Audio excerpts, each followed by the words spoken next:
All right, on this worksheet, we're just going to look at a couple more dilutions problems. Like I said before, this is the part of the test that kids really struggle with.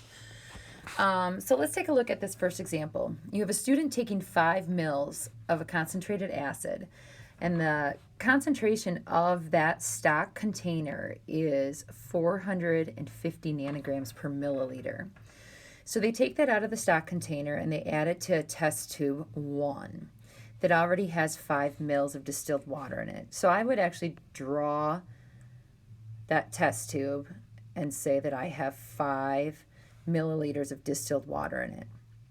And in the beginning up here, we said that we're taking 5 mils out of the stock container and we are putting 5 in. Okay, so this tube 1, this is tube 1 right here. Okay, we put 5 into 5 that was already there, plus 5. So remember, we have to add those two together. So the numerator is just what goes in. The denominator is going to be what was put in plus what was already in the tube. So this ends up being 5 over 10, which is a 1/2 dilution. So what that's really saying is that after tube 1, your concentration is half as much as the stock container. So really it's half as strong if you were looking at something like that. So your tube dilution is going to be 1/2 for tube 1. Okay, so now we're going to move on to test tube 2. And what does our next reading say? They then take out 3 mils from test tube 1 and put it into test tube 2 that already has 6 in there. So 6 would already be in there. And from this tube, now I'm going to put in 3. So 3 is my numerator. That's what I put in. And then you have to add them together. Bower's really loud next door.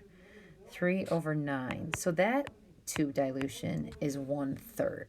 Okay? So the final dilutions, if we have, I'm just going to draw these out differently. We had tube 1, we have tube 2. And this tube dilution was 1/2, and this one was 1/3. Well, this is my first tube, okay? So yes, the tube dilution is 1/2, but it's also the final there. Okay, so that's also 1/2. The final then on tube 2, remember we take this final, multiply it by the next, and then come down. So it ends up being 1/6.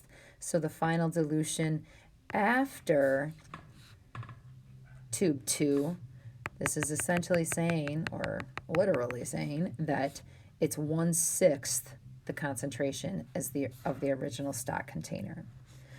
So what they want you to do now, if you know that the original concentration was 450, okay, you have to multiply it by each tube dilution to get the concentrations in each tube.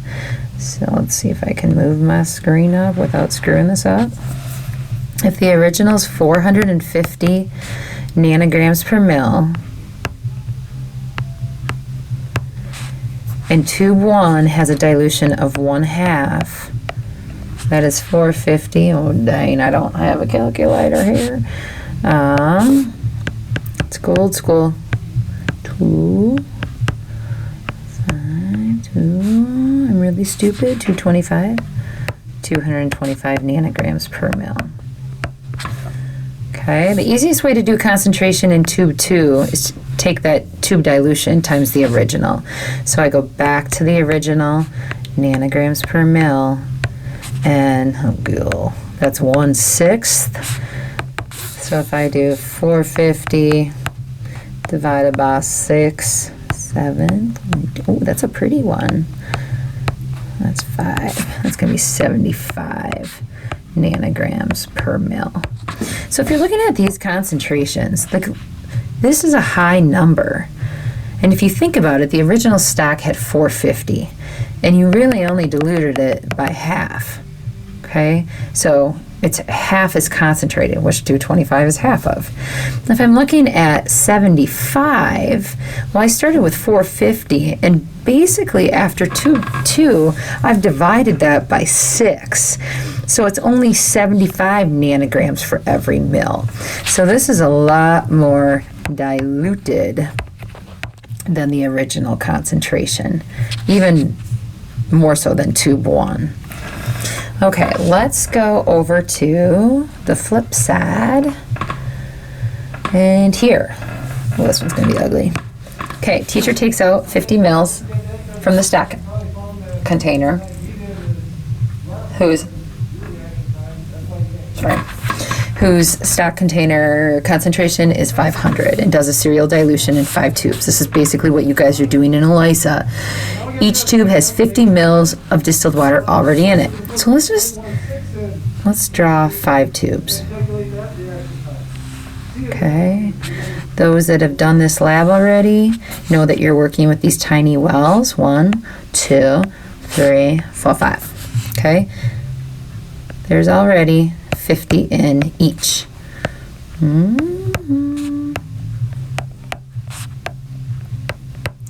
Pictures to story problems, whether you are doing chemistry, physics, obviously MI, put a picture to your stories.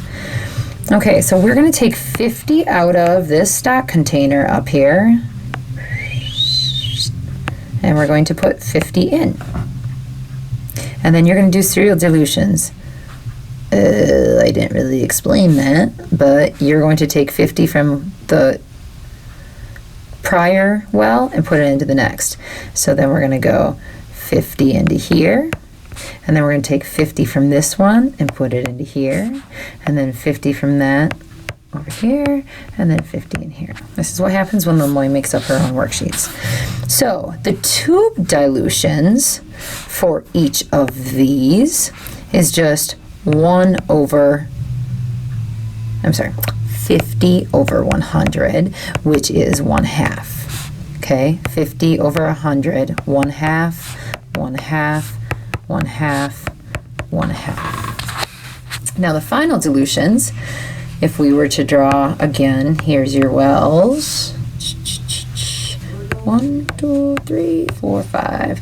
The final dilution for 1, 2, 3, 4, 5. Again, this is just your first one, so it's 1/2. But then we're going to take 1/2 times 1/2. At the end of well 2, your dilution is 1/4. And then 4th times 1/2, that would be 1/8. And then 1/8 times 1/2 is 1/16. And 1/16 times 1/2 is 1/32. Okay, so now what's the final concentration in tube 5 only? Well, we just found out that the final concentration, the final dilution is 1/32. So go back, like we said before, what was this? 500. You take the original concentration, this was the stock container that we pulled from. Okay, final dilution in tube 5 was 1/32. Oh, good gravy. 500 divided by 32, it's going to be ugly. 1/18. Guys, I can't do this. 5. Glad you all tuned in to watch me do math. 10. Is that 160? So it's going to be 5, 160, 20, 200. Yeah, it's going to be 15 point something. Okay? Nanograms per milliliter. So that's be your final answer right there.